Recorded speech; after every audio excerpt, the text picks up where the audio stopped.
The mind is a place of war. It is a place of conflict, a place where battles rage not with swords and shields, but with thoughts and fears, with doubts and insecurities, with anxieties and uncertainties. The greatest wars in history have never been fought on fields of grass and dirt, nor have they been waged with armies of flesh and blood. No, the greatest wars have always been fought in the mind. It is in the mind where decisions are made, where fears are nurtured, where hopes are cultivated, where destinies are shaped or destroyed. And it is in the mind where overthinkers suffer the most, because their enemy is not external, it is internal. For the overthinker, the battlefield is never silent. There is always a war, always a struggle, always a conflict between what they know and what they fear, between what is real and what is imagined, between what is possible and what is unlikely. The mind of an overthinker is like a storm that never settles, like a battlefield that never finds peace. They are constantly engaged in combat with themselves, questioning, doubting, analyzing, replaying, and predicting. And this war, this relentless war, exhausts them, drains them, and leaves them feeling defeated even when no real battle has taken place. Overthinkers suffer because their mind is not just a battlefield, it is a minefield. Every thought is a potential explosion. Every decision is a potential disaster. Every uncertainty is a potential catastrophe. They do not simply think, they overthink.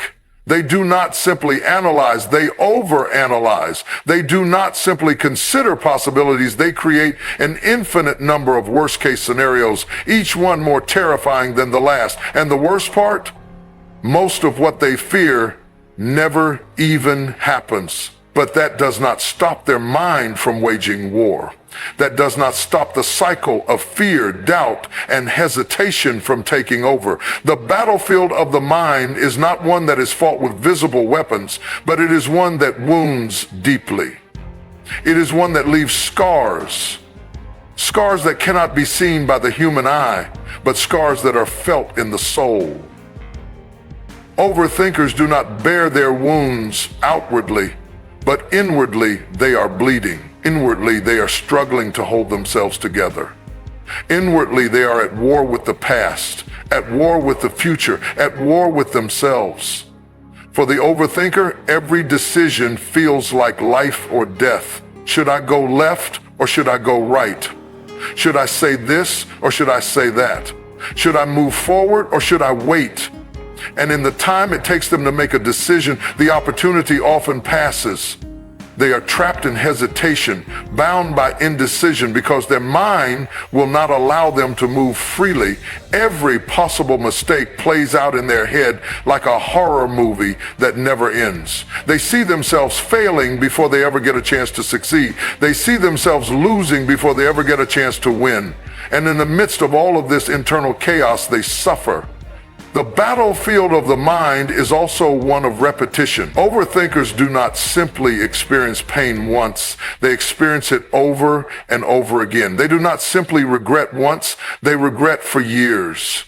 They do not simply worry once, they worry continuously. The mind of an overthinker does not let go easily. It clings to past mistakes, it replays old conversations, it revisits old wounds, and every time it does, the pain feels fresh, the regret feels raw, and the fear feels real.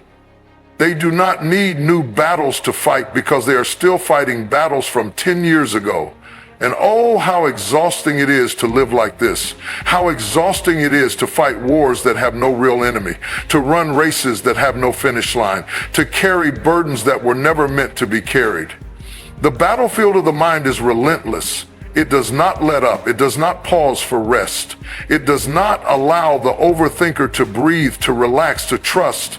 The battlefield of the mind convinces the overthinker that they must always be on guard, always be prepared, always anticipate the worst. They overthink relationships, replaying conversations in their head, analyzing every word, every tone, every gesture. They convince themselves that people are upset with them when they are not. They believe they have made mistakes they did not make. They assume the worst about situations that have not even unfolded yet. And in doing so, they create problems that do not exist. They build walls where none were needed. They distance themselves from people because of fears that are nothing more than figments of their own imagination. The battlefield of the mind also creates doubt. Overthinkers do not believe in themselves the way others believe in them. They do not see their strengths. They see their weaknesses. They do not see their victories. They see their failures. No matter how much they accomplish, no matter how much they achieve, they always wonder, was it enough? Am I enough? They are their own worst critics, their own harshest judges, their own greatest obstacles. Fear is the weapon used against them, and that fear is amplified by the enemy within.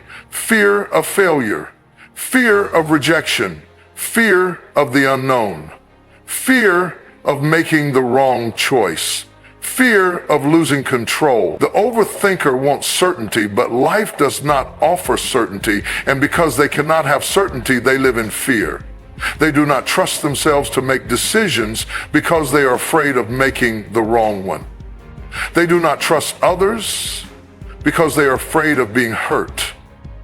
They do not trust life because they are afraid of what it might bring. And in the end, they become prisoners of their own mind, captives of their own thoughts, unable to break free from the war that rages within.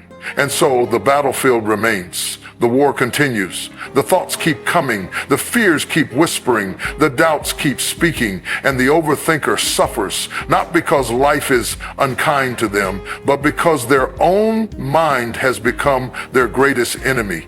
Their greatest war is not fought outside of them, it is fought within. It is a war that few can see, but one that they feel every single day.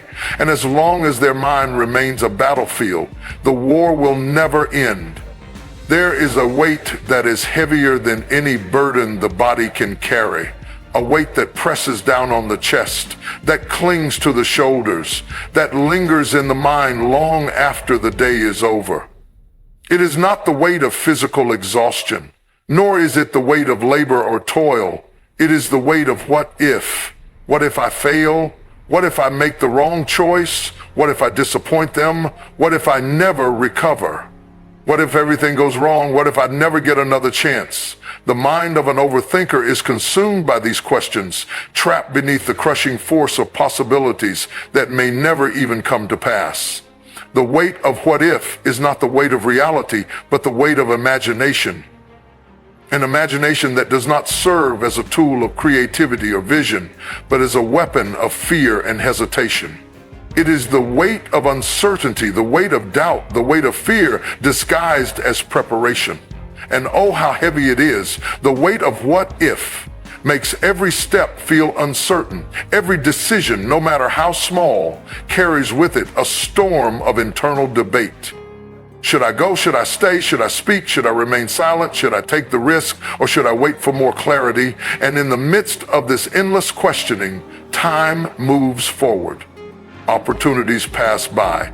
Doors open and close, and the overthinker remains standing still, not because they lack ability, not because they lack potential, but because they are carrying a weight that was never meant to be carried. This weight does not come from the present. It does not come from what is happening right now. No, this weight comes from a future that has not even unfolded yet. It comes from a place of unknown outcomes, from an obsession with control, from a deep and desperate desire to avoid pain at any cost.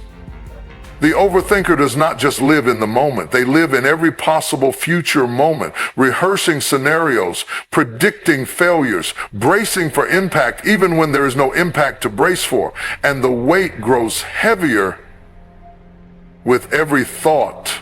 The mind becomes a prison, a cage of endless possibilities, most of them negative, most of them built on fear rather than truth. The overthinker convinces themselves that if they just think long enough, analyze deep enough, prepare well enough, they can somehow prevent disaster. But the truth is, the weight of what if does not protect. It paralyzes. It does not prepare. It prevents. It does not shield. It suffocates. The weight of what if keeps people trapped in toxic relationships because they are afraid of what life might look like if they leave. What if I never find love again? What if I regret walking away? What if I am the problem? And so they stay, not because they are happy, not because they are fulfilled, but because the weight of uncertainty feels heavier than the weight of their unhappiness. The weight of what if keeps people from pursuing their dreams because they are afraid of failure. What if I start the business and it collapses? What if I write the book and no one reads it? What if I go back to school and can't keep up? And so they settle, they remain in jobs they hate, in routines that drain them, in lives that feel smaller than they were meant to be, not because they lack talent, but because the fear of failure feels heavier than the pain of stagnation. The weight of what if makes people reject love before love even has a chance to grow. What if they hurt me? What if they leave? What if I am not enough? And so they build walls instead of bridges. They push away instead of drawing close. They prepare for heartbreak before love even has the opportunity to take root. Not because they do not want love, but because the weight of loss, the weight of betrayal, the weight of disappointment is too much to bear. And the weight does not only exist in the future, it reaches into the past as well. What if I had done things differently? What if I had taken that chance? What if I had fought harder? The overthinker does not just suffer from the fear of what could go wrong, they suffer from the torment of what could have gone right. Regret becomes another layer of weight, another burden to carry, another loop of thought that never finds closure. They replay old conversations, relive old mistakes, rethink old decisions, searching for an answer that will never come. And so the weight remains. It lingers in the quiet moments, in the pauses between conversations, in the silence before sleep. It keeps the overthinker awake at night, tossing and turning, staring at the ceiling, caught in the never-ending cycle of questions without answers. It steals their peace, robs their joy, and turns even the simplest choices into mountains that feel impossible to climb. The weight of what if is a burden that was never meant to be carried alone. It is a weight that crushes dreams before they can be born, that holds people hostage to fear, that convinces them they must figure everything out before they take a single step. And in carrying this weight, they lose something precious. They lose time, they lose opportunities, they lose the chance to experience life fully, freely, without the constant shadow of fear hanging over them. The weight of what if is deceptive. It makes people believe they are being responsible, that they are being careful, that they are simply preparing for all possibilities. But in reality, they are not preparing, they are hesitating, they are not being cautious, they are being controlled. They are not protecting themselves from pain. They are robbing themselves of the chance to truly live. And so they carry day after day, year after year, moment after moment, until they look back and realize that the weight they feared dropping was the very weight that kept them from rising. There is a kind of suffering that is not caused by physical pain or by external hardship, nor by the cruelty of others. It is a suffering that comes from within, from the endless spinning of thoughts, from the overwhelming weight of too many possibilities. It is a suffering that keeps people trapped in their own minds, bound by the need to make the perfect decision, to predict the perfect outcome, to ensure that every move they make is the right one. This suffering has a name. It is called paralysis by analysis. Paralysis by analysis is the silent thief of progress. It does not come with noise, nor does it announce its arrival. It creeps in quietly, settling into the mind of the overthinker, whispering doubts, planting fears, stretching out decisions that should take minutes into days, weeks, even years. It convinces people that they must keep thinking, keep analyzing, keep weighing every possible outcome before they take a step. And in doing so, it robs them of movement. It robs them of action. It robs them of life. The overthinker believes they are being careful. They believe they are being wise. They believe that if they just think long enough, hard enough, deeply enough, they will find the perfect answer. But the truth is, there is no perfect answer. There is no way to eliminate all risk. No way to predict every twist and turn. No way to guarantee success before taking a step, and yet the overthinker tries. They stay stuck in a cycle of endless thinking, trying to solve problems that do not yet exist, trying to foresee obstacles that may never come, trying to protect themselves from a future that is not yet written, and in doing so, they become paralyzed. Paralysis by analysis is not the kind of paralysis that affects the body. No, this paralysis affects the will. It affects the spirit. It affects the ability to move forward in life. It turns even the smallest decisions into mountains that feel impossible to climb. Should I take the job? Should I leave the relationship? Should I speak up or should I stay silent? Should I go left or should I go right? And instead of making a choice, instead of stepping forward in faith, the overthinker stays in the same place, turning the same thoughts over and over again, exhausting themselves with mental calculations that only lead to more confusion. The overthinker is not afraid of making a decision. They are afraid of making the wrong decision. They convince themselves that if they just think a little longer, if they just analyze a little deeper, they will somehow find certainty. But certainty is an illusion. There is no decision in life that comes with absolute assurance. There is no path that guarantees safety.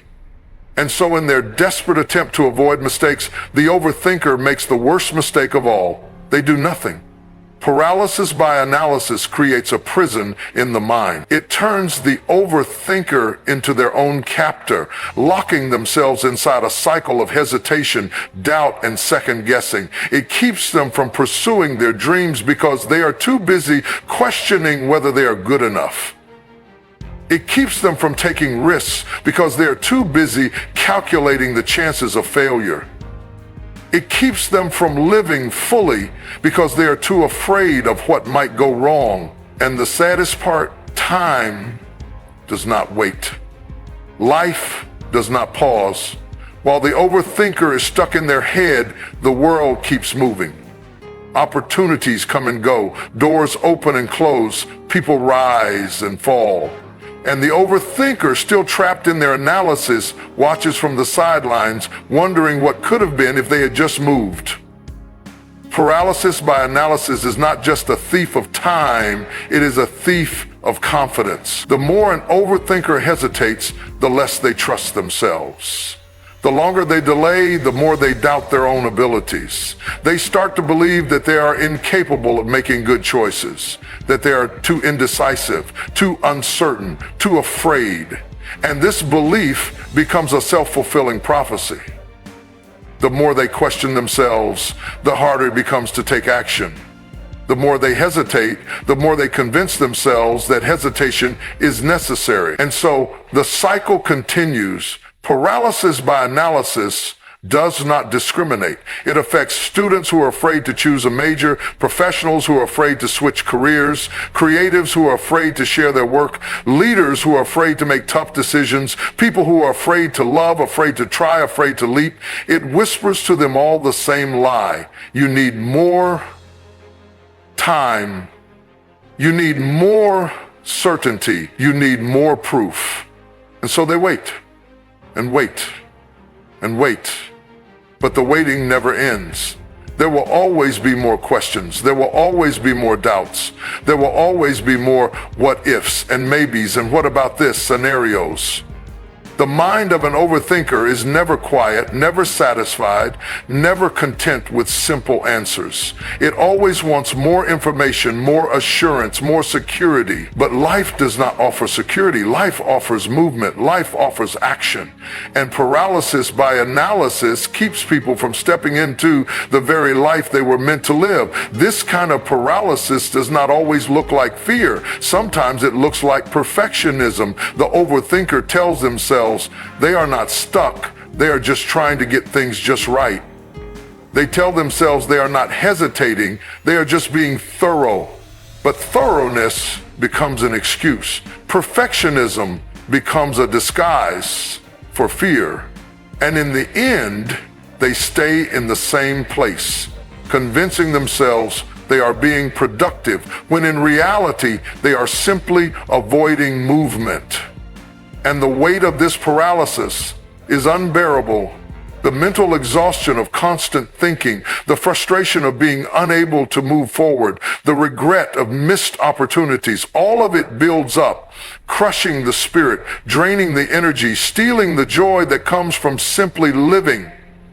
Paralysis by analysis is a battle, and it is a battle fought in the mind. It is a war between logic and faith, between fear and trust, between hesitation and action. It is a battle that has kept many people from stepping into their purpose, from pursuing their dreams, from embracing the unknown with courage instead of fear. It is a battle that, if not fought and won, will keep people stuck in the same place, watching life pass them by while they remain trapped in the endless cycle of what-ifs and maybes. There comes a time in life when the weight becomes unbearable. The weight of fear, the weight of doubt, the weight of hesitation, the weight of uncertainty.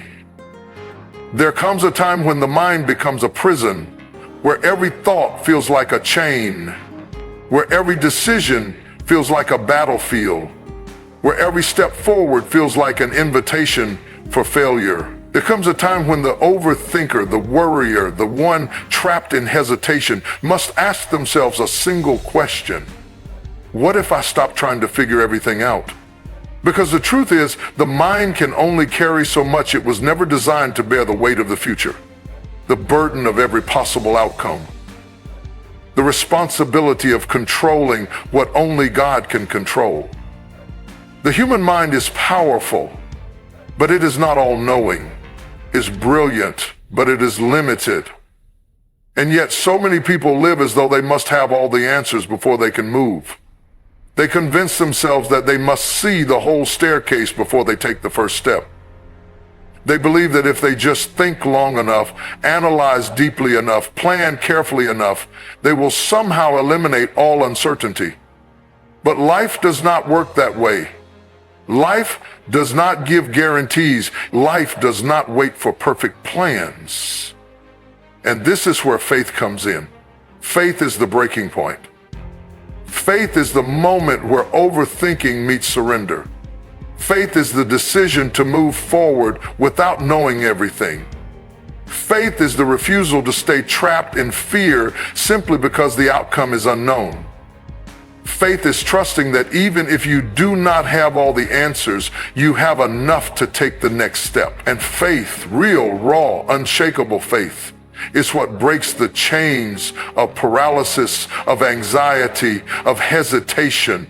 Breaking free through faith is not about ignoring reality. It is not about pretending that challenges do not exist. It is not about closing your eyes and hoping that everything magically falls into place.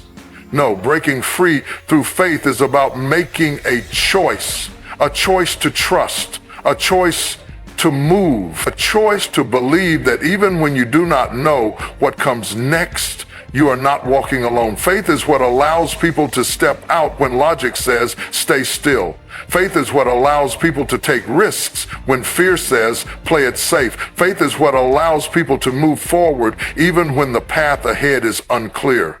Because faith is not about seeing the whole journey.